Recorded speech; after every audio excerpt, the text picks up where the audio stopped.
สบายดีมื้อนี้เฮามาเฮ็ดคลิปสอนวิธีกวดเบิ่งว่ามีโทรศัพท์เครื่องใด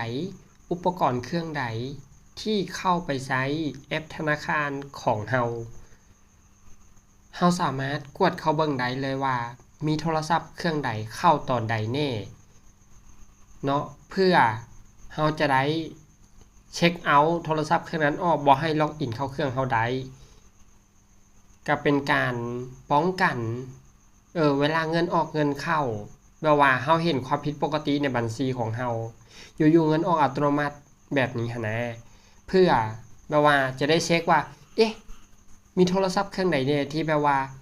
มาใช้แอปของเฮาหรือมีไผหูลาดผ่านของเฮาแล้วมาล็อกอินเข้าแอปธนาคารของเฮา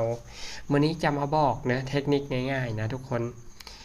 ก่อนอื่นเข้าไปแอปธนาคารก่อนเลยเนาะเข้ามาแอปธนาคารปึ๊บมองนี้เดี๋ยวแอดจะใส่ด้วยรหัสผ่านนะแอดบ่ได้เพิ่มลายนิ้วมือเข้าหลังจากเข้ามาหน้าแอปแล้วเนาะเฮาอยากรู้ว่ามีเครื่องใดแน่ที่เข้ามาใช้แอป BCL1 เฮาเช็คง่ายๆเลยทุกคนกดมาที่ตั้งค่าเนาะกดมาที่ตั้งค่าแล้วให้เลื่อนลงมาเบิ่งคำว่าจัดการอุปกรณ์เนาะนี่จัดการอุปกรณ์กดเข้าไปเลยปึ๊บ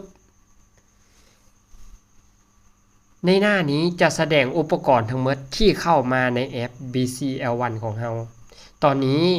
ค่อยใช้โซนี้อยู่เนาะมันจะขึ้นคำว่า Android 13 XQ เนาะ BC72 เนาะมันจะบอกอย่างนี้ว่าเพราะว่าตอนนี้แอดเอาเครื่องนี้เข้ามันก็จะแจ้งเตือนว่าเครื่องนี้ปัจจุบันเครื่องนี้เข้าครั้งล่าสุดวันที่31เดือน8 2025เวลา 3:21 นาทีนี่จะเป็นแบบนี้แล้วเครื่องที่2 Android 14 SM นี่ก็ย่อมาจาก Samsung เนาะ A52 เห็นบ่ A52 ที่เข้ามาเข้าครั้งล่าสุดวันที่27เดือน8ปี2025เวลา 6:30 นาทีมองนี้แหละจะเฮ็ดในเฮาแบบว่าเห็นว่าเครื่องใดแบบเข้ามาใช้แอปเฮาเวลาทุกคนเห็นแบบว่าเงินออกผิดปกตินะเงินออกผิดปกติหรือว่า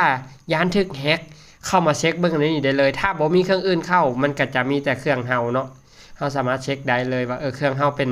เลขรหัสแนวใดนี่ Android 13นี่เลขรหัสมาอยู่ทางเทิงนะทุกคนนะเช็คแล้วเฮาก็จื้อนะอันนี้คือเป็นรหัสทั้งรุ่นก็คือรหัสเครื่องของเครื่องนั้นๆที่เข้ามา